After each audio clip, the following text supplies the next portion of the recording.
सारा प्रणाम। मैं हूं रोहित पोखरियाल। बड़ी बहस देख रहे हैं आप सभी का इसमें स्वागत है। किसानों का कंधा, विपक्ष की बंदूक। करीब 6.5 महीने से दिल्ली की सीमा पर जमे किसान तीनों कृषि कानून बिलों को रद्द करने की मांग पर अड़े हैं और सरकार उनसे पूछ रही है कि आप बताइए वजह क्या है। शायद इसीलिए सरकार से 12 दौर की बातचीत बेनतीजा रही। लेकिन सवाल उठता है कि आखिर किसान किसके इशारे पर हट कर रहे हैं? क्या आंदोलन के इस कैनवास के पीछे सियासत का हाथ है? ये कुछ सवाल है जो कहीं ना कहीं लगातार उठ रहे हैं। 40 से ज्यादा किसान संगठन अगर सड़कों पर हैं तो 12 से ज्यादा राजनीतिक दल और 10 से ज्यादा ट्रेड यूनियन आंदोलन के बहाने अपनी रोटियां सेकने में जुटे हुए हैं। और अब इस मुहिम में मोदी विरोध का नया केंद्र कोलकाता से उफान लेता हुआ नजर आ रहा है। 9 जून को भारतीय किसान यूनियन के नेता राकेश टिकैत से मुलाकात कर टीएमसी चीफ और बंगाल के चीफ मिनिस्टर ममता ने साफ कर दिया कि मोदी सरकार को सत्ता से हटाना ही उसका मकसद है। ममता ने यह भी साफ किया कि इस मकसद में तमाम विपक्षी दलों को एकजुट करने और किसानों को तीनों कृषि कानूनों से छुटकारा दिलाने के लिए वो अगुवा बनने के लिए भी तैयार है।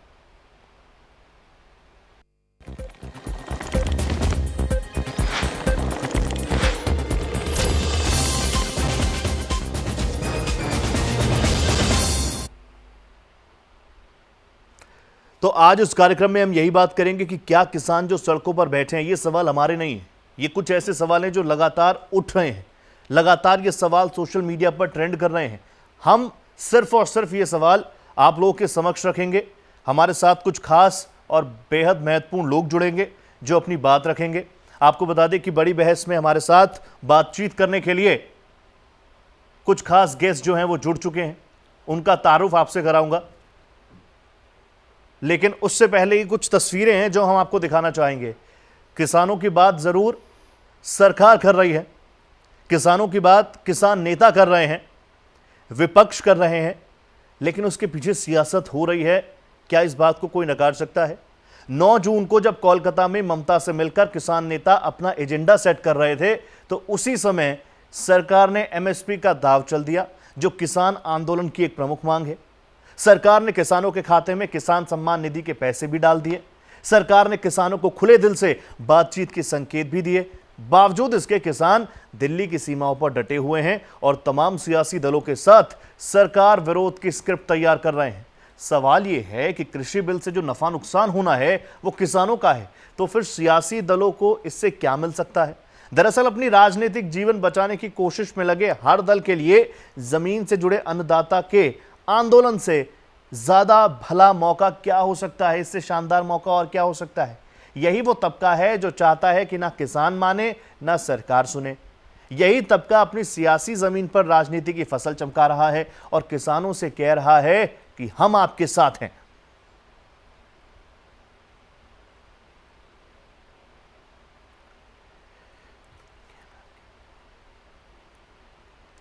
किसानों का कंधा, विपक्ष की बंदूक, आज हमारे कार्यक्रम का नाम भी यही है। इस कार्यक्रम में हिस्सा लेने के लिए हमारे साथ किसान नेता सवित मलिक जुड़ चुके हैं। इसके साथ साथ वरिष्ठ पत्रकार डॉक्टर सुनील कौशिक भी हमारे साथ जुड़ेंगे, उनसे ही बात करेंगे। लेकिन क्योंकि बात किसानों की हो रही है, सबसे पहले हम किसान के पास ही चलेंगे, सवित जी के पास चलेंगे। सवित जी, जिस तरीके से देखिए लगभग 6.5 महीने हो गए हैं, लगातार हम भी खुद वहां पर भी पहुंचे हैं, लगातार आप लोगों से संपर्क कर रहे हैं, जानने की समझने की कोशिश कर रहे हैं, सरकार से भी सवाल पूछ रहे हैं, कोशिश कर रहे हैं कि आपके और सरकार के बीच एक पुल अगर मीडिया बन पाए तो इससे बेहतर जिम्मेदारी हमारी नहीं हो सकती। लेकिन 6.5 महीने से ज्यादा का वक्त हो चला है, परिस्थितियां अब भी वही हैं, लेकिन नेताओं का आना जाना लगातार बरकरार है।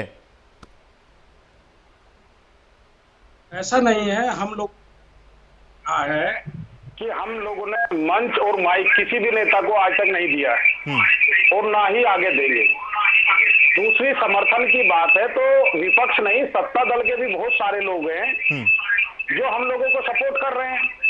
धरने में उन्होंने राशन भी भिजवाया है, बहुत सारी चीजें ऐसी है। दूसरा, हम कोई नहीं मांग रहे हैं, जो हम मांग रहे हैं ये भी कहते हैं हम एमएसपी मांग रहे। प्रधानमंत्री जी ने लिखी चिट्ठी भी लिखी थी, लोकसभा में भी कहा था कि यह एमएसपी रहेगी। हम यही कह रहे हैं सरकार हमारा 175 रुपए का तो व्यापारी 1600 और 1700 रुपए में क्यों खरीद रहा है? हम यही तो चाहते हैं कि अगर एमएसपी से कम कोई खरीदारी करता है तो उसको सजा का प्रावधान हो। ठीक है। और सरकार भी ये कहती है कि एमएसपी थी, एमएसपी है, एमएसपी रहेगी। हम भी वही कह रहे हैं कि एमएसपी है तो फिर सस्ता क्यों बिक रहा है? इसमें हमारी कोई अगर ये कह दे कि भाई और तो लोग मैक्सिमम रिटेल प्राइस पे बेचते हैं, एमआरपी होती है, हम मिनिमम पर बेचना चाहते हैं और मिनिमम पर भी अगर हमको दिक्कत इन लोगों को है तो ये बता दें कि हम क्या करें। सबको पता है, सरकारी एजेंसियां बताती है कि किसान घाटे की खेती कर रहा है और जो इनकी एजेंसियां हैं वही मिनिमम रेट निकाल कर लाती है। सवित जी तो हमेशा ये कहता रहा है कि हम घाटे की खेती कर रहे हैं। सवित जी, आपके पास, आपको मैंने पूरा मौका दिया है, अभी भी मैं आप ही से सवाल पूछ रहा हूं क्योंकि बात किसानों की हो रही है, आपसे बेहतर कौन समझा पाएगा। 6.5 महीने से ज्यादा का वक्त हो चला है। एक वक्त पे बहुत सर्द थी वहां पर, तब भी हमने रिपोर्टिंग करी, तब भी हमने बताया कितनी सर्दी में देश का किसान है। अब बहुत जबरदस्त गर्मी पड़ रही है, अब भी हमारे बुजुर्ग जो है, हमारे युवा जो है वहां पर डटे हुए हैं। कोरोना की भी लहर है, राकेश टिकैत साहब तो वैक्सीन लगा चुके हैं, बाकी किसानों ने लगाई नहीं लगाई, ये उनकी जिंदगी है और कहीं ना कहीं हमें चिंता है इसकी। देश का अन्नदाता वो है, बहुत रिस्पेक्टेड, जब भी हम देश का अन्नदाता कहते हैं तो अपने आप काफी सम्मान आता है, लेकिन लगातार पॉलिटिकल पार्टीज का इन्वॉल्वमेंट और बार बार जिस तरीके से सवाल उठ रहे हैं कि किसी के इशारे पर यह किसान आंदोलन हो रहा है, इसको लेकर क्या कुछ कहेंगे आप? रोहित जी, मैं आपको ये बता दूं, अगर किसी को ये लगता है कि इसमें राजनीति हो रही है और उनका नुकसान होना है तो उनको ये तुरंत खत्म करा देना चाहिए। जब उनको ये लग रहा है कि कोई ना कोई किसानों का यूज कर रहा है, तो ऐसा नहीं है, ये लोग खुद राजनीति करा रहे हैं। अरे जो हमारी जायज मांगे हैं उनको मांग लीजिए, किसी को भी राजनीति करने का मौका नहीं मिलेगा। दूसरी, वैक्सीनेशन की बात बताए, मैं आपके चैनल के माध्यम से भी बताना चाहता हूँ, सभी लोग वैक्सीनेशन करा रहे हैं और हमने आह्वान किया है और मैं सारा समय के माध्यम से भी कहना चाहता हूँ, सभी किसान भाई वैक्सीन लगवाएं जिसने नहीं लगवाई है। दूसरा, आपने कोरोना की बात करी, मैं आपको याद दिला दूं, आधा 30 सेकंड लूंगा। जब पिछली बार कोरोना, सवित जी आपके ऑडियो में थोड़ा ऊपर नीचे आ रहा है, थोड़ा ढंग से आपका ऑडियो नहीं आ रहा, एक बार आप पीसीआर से बात कीजिए, तब तक लगातार इस मुद्दे, मैं आपसे ही बात करूंगा। फिलहाल आप देखिए, लगातार 6 से 6.5 महीने हो चुके हैं इस पूरे मसले को, लेकिन राकेश टिकैत साहब का कोलकाता पहुंचना, नया केंद्र इसका कोलकाता बन जाना, आपको याद होगा चुनाव के दौरान भी राकेश टिकैत साहब पहुंचे थे नंदीग्राम में, लगातार वो कह रहे हैं कि हम सरकार विरोधी नीति जन जन तक पहुंचाएंगे। लेकिन अब यहां से हम देखेंगे कि यहां से परिस्थितियां कैसे आगे बढ़ेंगी आने वाले वक्त में। आप समझिए चुनाव भी हैं, इसको इग्नोर नहीं किया जा सकता और इस बारे में ना सिर्फ राजनीतिक दल बल्कि कहीं ना कहीं इशारों में राकेश टिकैत साहब भी इशारा दे चुके हैं कि आने वाले वक्त में 5 जगहों पर चुनाव है, जगह जगह जाएंगे, जगह जगह लोगों को समझाएंगे। लेकिन इस बीच प्रधानमंत्री नरेंद्र मोदी सरकार ने, आपको याद होगा हाल ही में जो फसलों के एमएसपी में बढ़ोतरी की है, उसके बाद क्या यहां से, क्या किसानों के बीच में ये संदेश जा पाएगा कि सरकार किसानों के साथ खड़ी है? सवित जी हमारे साथ हैं। सवित, लगातार आपने एमएसपी का भी जिक्र किया और हाल ही में बिल्कुल ताज़ा एमएसपी कई फसलों पर बढ़ाई गई है, उसको लेकर किसान, बहुत सारे किसान खुश भी हैं क्योंकि विजुअल्स लगातार हम देख रहे हैं, उनकी बातें लगातार आ रही हैं।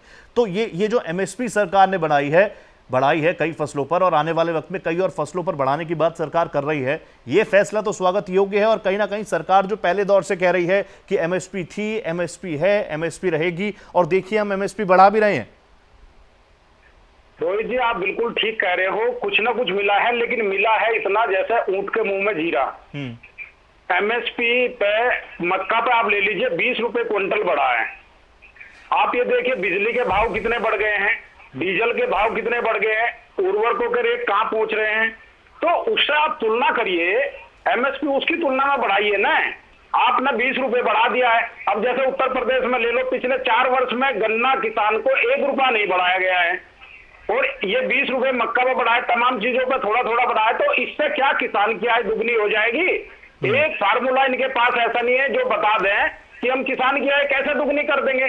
रोहित जी, हम इनसे वही चीज मांग रहे हैं जो इन्होंने हमसे वादा किया था कि हम किसान की आय दुगनी कर देंगे, 60 वर्ष की उम्र होने पर हम पेंशन देंगे, एमएसपी की गारंटी देंगे, ऐसे तमाम मुद्दे हैं।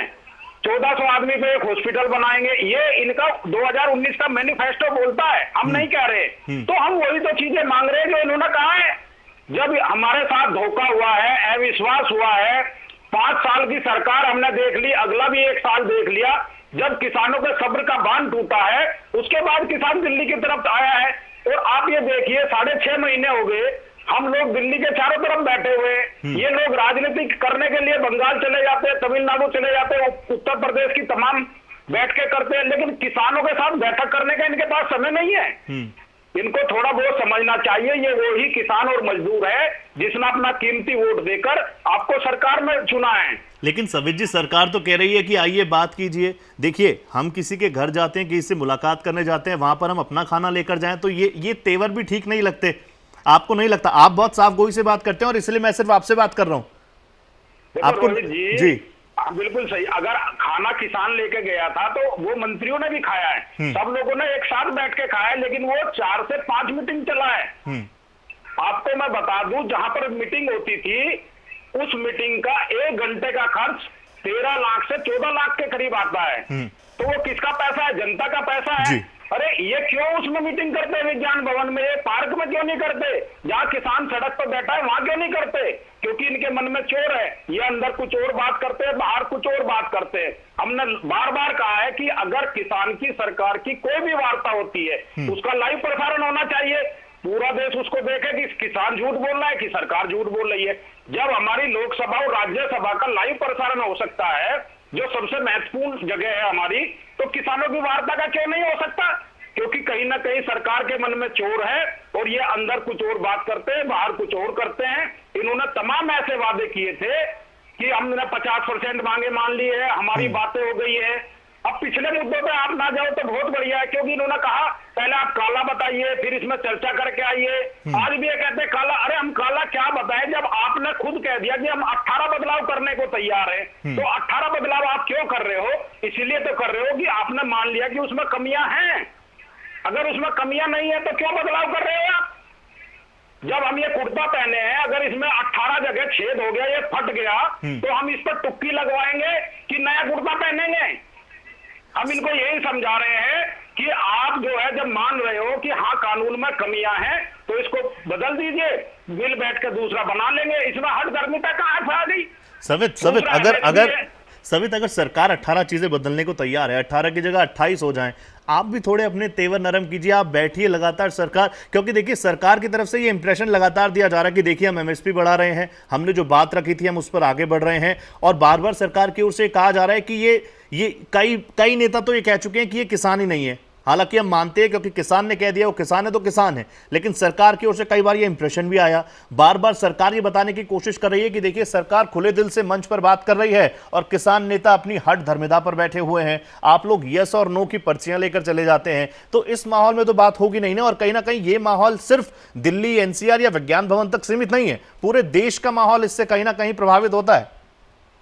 रोहित जी, मैं आपको बता दूं, किसी भी सरकार के जिम्मेवार व्यक्ति ने आज तक ये नहीं कहा है कि ये किसान नहीं है। कुछ ऐसे मीडिया हाउस हैं जो ये बातें बोलते हैं।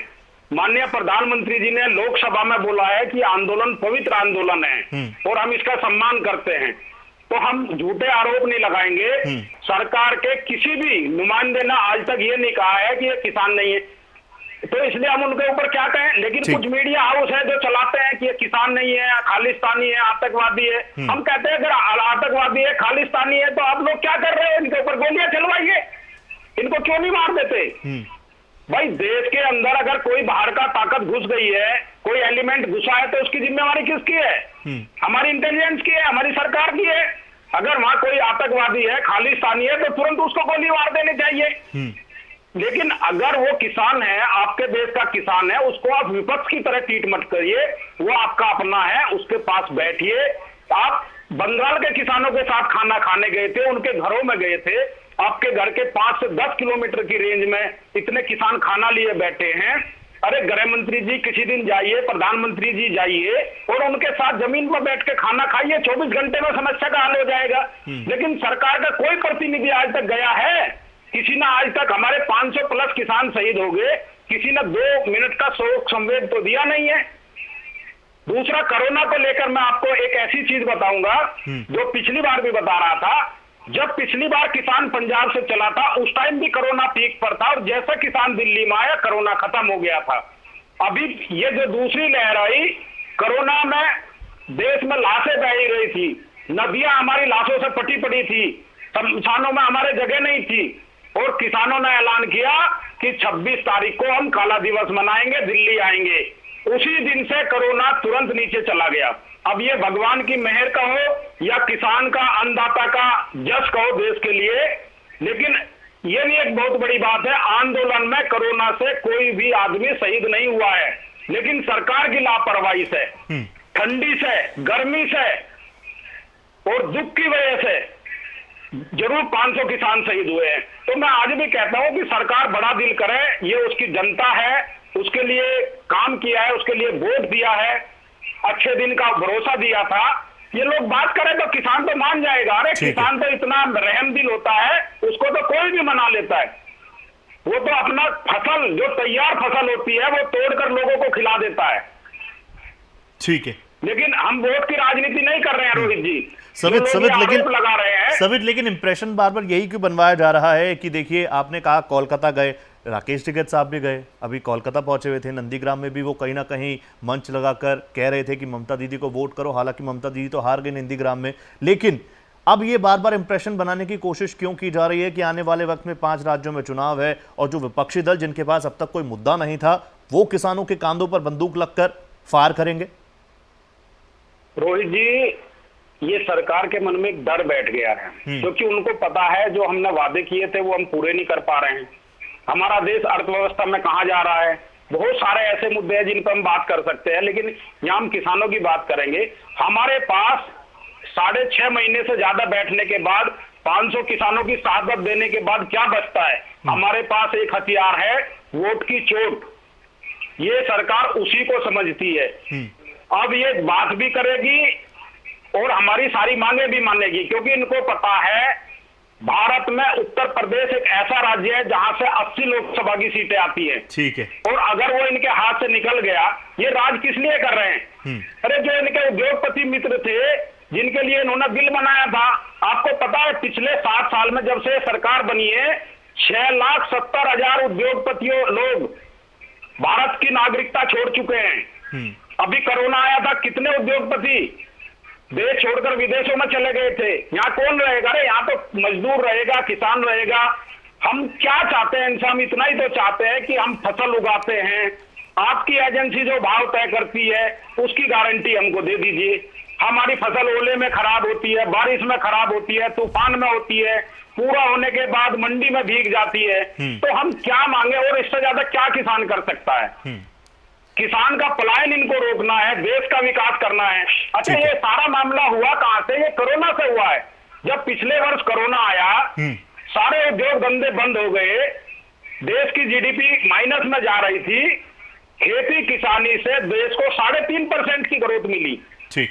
तो इनके जो उद्योगपति मित्र हैं, उनको लगा कि जब हमारे सारे धंधे बंद हो जाएंगे, ये खेती तो तब भी दे रही है, तो क्यों ना इसको कब्जे में ले लिया जाए। ठीक है। और स्पष्ट लिखा हुआ है उन बिलों में, कोई भी भाई पढ़ सकता है। मैं आपके चैनल के माध्यम से बताना चाहता हूं, अध्याय 3 भाग 2 पॉइंट नंबर 4 पर लिखा है, एसडीएम का फैसला बाध्यकारी फैसला होगा, उसको आपको मानना ही होगा। ठीक है। और जो उसका दंड होगा वो डिग्री के समान होगा, और डिग्री के समान होने पर आपके ऊपर जो डिग्री लगेगी उसकी वसूली भू राजस्व के द्वारा होगी। ठीक है। और भू राजस्व का मतलब होता है आपकी जमीन कुर्क कर ली जाएगी। ठीक है सवित, किसानों की बात है, दिल से इस पूरे मामले को हम समझते हैं, इसलिए अपने आधे घंटे के प्रोग्राम में 20 मिनट मैंने सिर्फ आपसे बात करी है सवित, क्योंकि बात किसानों की थी। अब मुझे अपने दूसरे गेस्ट के पास भी जाना होगा। संजीव जी, 20 मिनट बाद आ रहा हूं। सबसे पहले तो सॉरी संजीव जी, देखिए 6.5 महीने हो गए हैं, इस बीच कई बार आप और हमने मुलाकात की, कई बार हम लोगों ने बात की इस मुद्दे को लेकर। किसानों की बात आती है तो सेंटिमेंट्स तो आ ही जाते हैं, लेकिन अब जिस तरीके से हर तरफ ये इंप्रेशन बन रहा है कि किसान आंदोलन के माध्यम से 2024 की तैयारी होगी, किसान आंदोलन के माध्यम से इस कांधे पर बंदूक रख के आने वाले वक्त में 2022 में जो चुनाव है 5 राज्यों की, उस पर अब कहीं ना कहीं सियासत जो है हमें देखने को मिलेगी। आप किस तरीके से देख रहे हैं जिस तरह की बातें लगातार मीडिया पे, सोशल मीडिया पे, जहां पे आप स्क्रॉल कर लीजिए सिर्फ यही बातें मिलेंगी?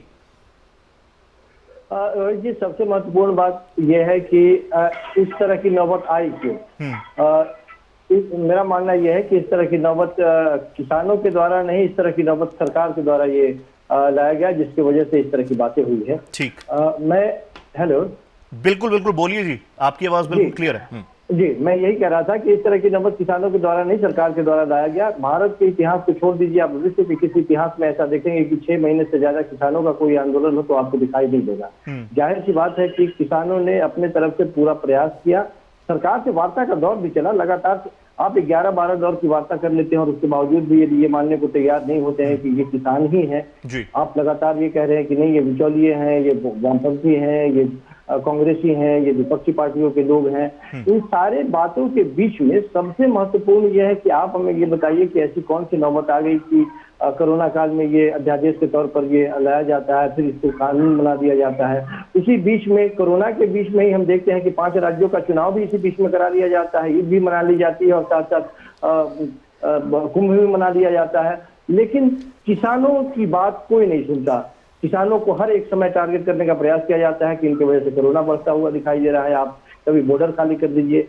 मूल बात यह है कि किसानों से आज भी सरकार बातचीत करने को तैयार क्यों नहीं है। कौन सा ऐसा किसानों का नेता है जो कह रहा है कि नहीं, हम आपसे बातचीत नहीं करना चाहते हैं। किसानों ने कहा, प्रधानमंत्री ने भी कहा था कि सदन में कि हम एक टेलीफोन कॉल की दूरी पे आपसे हैं, आप जब चाहे हमें कॉल करें, बातचीत होनी चाहिए। तो ये कौन सा ऐसा तत्व है जो किसानों के बीच और प्रधानमंत्री जी के बीच या सरकार के बीच में बातचीत नहीं होने दे रहा है। निश्चित तौर पे जो बातें हो रही है उसमें तत्परता कम दिखाई देती है। बातचीत होनी चाहिए, मेरा मानना यही है।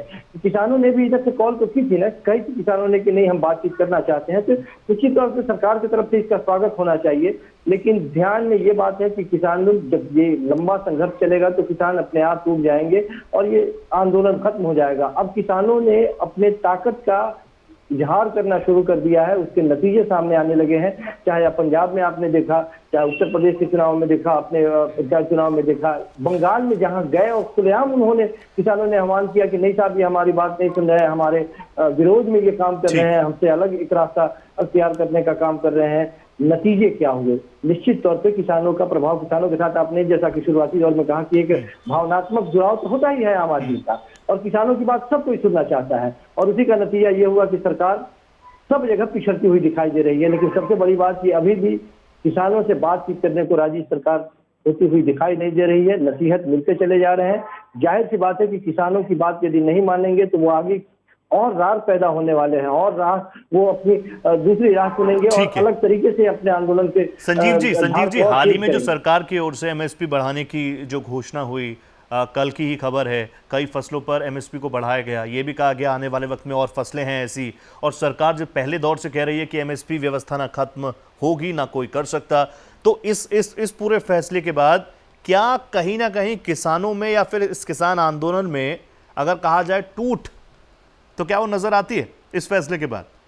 निश्चित रूप से सरकार अपने उन सारे रणनीतियों का अप्लाई करना चाहती है जिससे किसान आंदोलन टूटे, बिखराव हो, उसी में से आवाज निकले कि नहीं देखिए, खरीद भी बहुत बेहतर है। रिकॉर्ड ये भी बताया जा रहा है कि इस साल जो गेहूं की खरीद हुई है वो रिकॉर्ड स्तर पर खरीद हुई है। तो ये सब एक पॉजिटिव पॉइंट सरकार की तरफ से, ताकि उसी में से, किसानों में से ही आवाज निकलनी शुरू हो कि नहीं, सरकार अभी भी हम लोगों के सामने खड़ी है। इसको अलग अलग टुकड़ों में, ये सरकार की नीति आज से नहीं है, शुरुआती दौर से ही सरकार ने किसानों के अंदर के ही लोगों को अलग अलग टुकड़ों में बांटने का प्रयास किया कि इसकी ताकत कमजोर हो जाए। ताकत कमजोर हुई भी, लेकिन वक्त बे वक्त जब किसानों को लगा कि नहीं, एक राजनीति सरकार हमारे साथ कर रही है, फिर किसान एकजुट हो गए। और लगातार किसानों को जब कभी भी हाशिए पे धकेलने का प्रयास किया जाता है, वो मजबूत होकर खड़े हो जा रहे हैं। अभी भी मेरा मानना है कि सीधा संवाद से क्या दिक्कत है, सरकार को सीधा संवाद करना चाहिए। किसान भी अभी तैयार है। किसानों ने कभी नहीं कहा कि हम बातचीत नहीं करना चाहते हैं, और बातचीत से ही रास्ता निकलेगा। मुझे लगता है कि बातचीत होनी चाहिए। बिल्कुल सवित, बातचीत दोनों तरफ से होना चाहती है, तो फिर गतिरोध कहां पर आ जाता है? क्या राजनीतिक महत्वाकांक्षा है?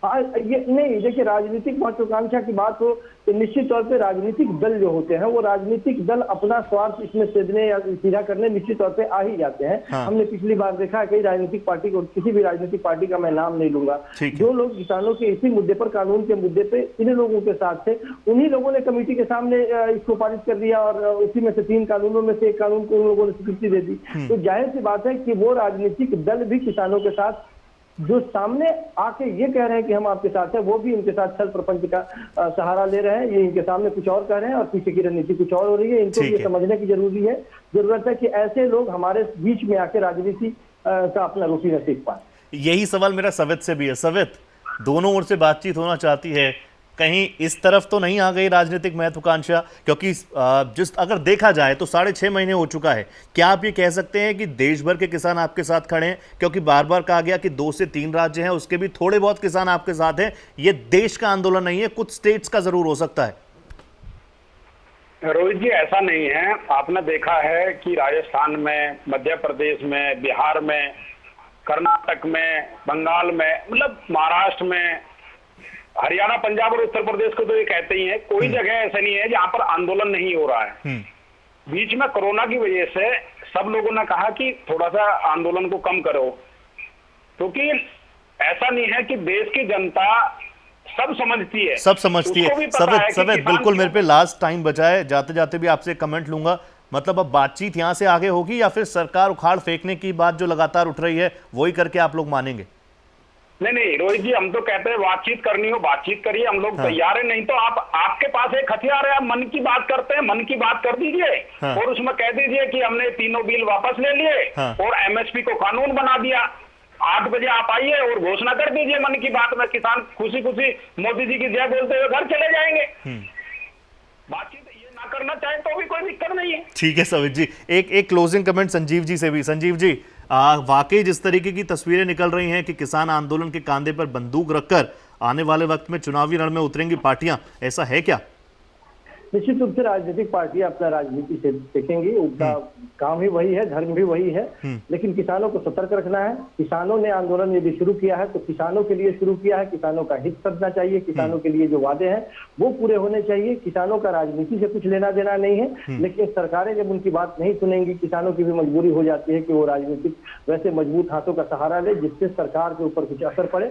इनकी भी कुछ अपनी मजबूरियां हैं। मुझे लगता है कि इन सबों के बीच में सरकार को पहल करनी चाहिए और बातचीत दोबारा शुरू। Thank you so much Sanjeev ji, बहुत बहुत धन्यवाद आपका। Thank you so much Savit, आपका, आप आए, आपने अपनी बात रखी और कहीं ना कहीं कंक्लूडिंग कमेंट यही कि किसानों को राजनीति से अलग रखिए। राजनीति कीजिए, राज करने की नीति आप करेंगे, लेकिन देश के अन्नदाता को इसे बख्श दीजिए, क्योंकि अगर उसकी बेहतरी होगी तो देश की बेहतरी होगी। फिलहाल बड़ी बहस में इतना ही। देश प्रदेश की हर बड़ी खबर के लिए आप बने रहिए सहारा समय के साथ। सर